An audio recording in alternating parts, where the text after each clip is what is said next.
جلوس نارمل جلوس نہیں ہے، یہ جلوس جو ہے جلوس محمدی ہے، اس کا تعلق رسول اللہ صلی اللہ علیہ وسلم سے، رسول اللہ صلی اللہ علیہ وسلم کی نسبت سے ہم یہ جلوس نکال رہے ہیں۔ ہم سڑکوں پر کسی اور نسبت سے آئیں کچھ کریں ایک الگ بات ہے، اور نام محمد کا لے کر آئیں تو پھر محمد کے دیوانوں کی کیفیت ہونا یہ ضروری ہے،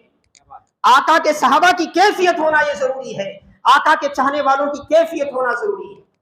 کیونکہ صحابہ اکرام کا یہی طریقہ تھا کہ جب نسبت رسول کی بات آتی تو ادب کا وہ معیار وہ دنیا کو دکھاتے جس کی مثال نہیں ملتی۔ سعید ابن مسیب رضی اللہ تعالیٰ، نام سنے آپ؟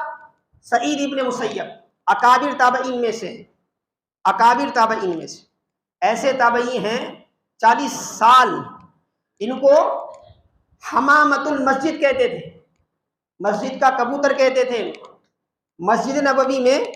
مدینے کے 4 بڑے فقہا محدثین میں آپ کا شمار ہوتا ہے تابعین، اور یہی سعید ابن مسیب ہیں جنہوں نے یزید جیسے فتنے کو،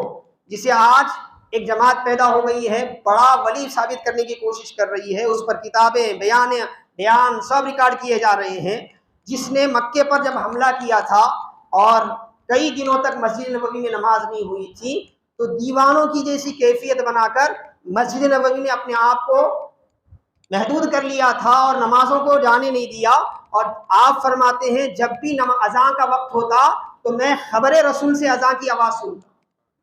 خبر رسول سے۔ یہ وہی سعید ابن مسیب ہیں، ان کے بارے میں مورخین نے لکھا ہے کہ 40 سال آپ کی زندگی کے ایسے گزرے کہ آپ نے 40 سال میں ایک جماعت بھی مسجد نبوی کی نہیں چھوڑی، اور آپ خود فرماتے ہیں اللہ کا کرم مجھ پر یہ ہے کہ 40 سال سے میں نے امام کے علاوہ کسی کی گردن نہیں دیکھی، فرمایا امام کے علاوہ کسی کی گردن نہیں دیکھی۔ آج ہمارے پاس بڑی عمر کے لوگ بھی ہیں، چھوٹے بچے نوجوان بھی ہیں، آتے تو جلدی ہیں لیکن صف اول میں آنے کے لیے آگے پیچھے ہوتے ہیں۔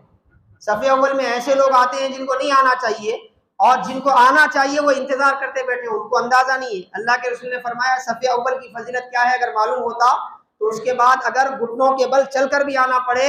رینگتے ہوئے بھی آنا پڑے تو رینگ کر آتے۔ تو وہ سعید ابن مسیب ہیں جنہوں نے 40 سال صف اول میں جماعت کے ساتھ نماز ادا کی، 40 سال سعید ابن مسیب، ایسی شخصیت۔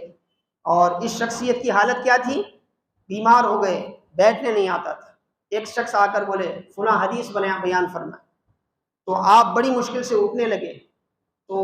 وہ جو سائل تھے وہ کہنے لگے حضرت لیٹے لیٹے حدیث بیان کر دیں، لیٹے لیٹے حدیث بیان کر دیں آپ۔ تو آپ نے فرمایا نہیں، میں اس کو گناہ سمجھتا ہوں کہ میں لیٹے لیٹے حدیث بیان کروں، مجھے بٹھاؤ میں حدیث ضرور بیان کروں گا مگر پورے ادب و احترام کے ساتھ بیان۔ چائے کی دکان پر موز لیتے ہوئے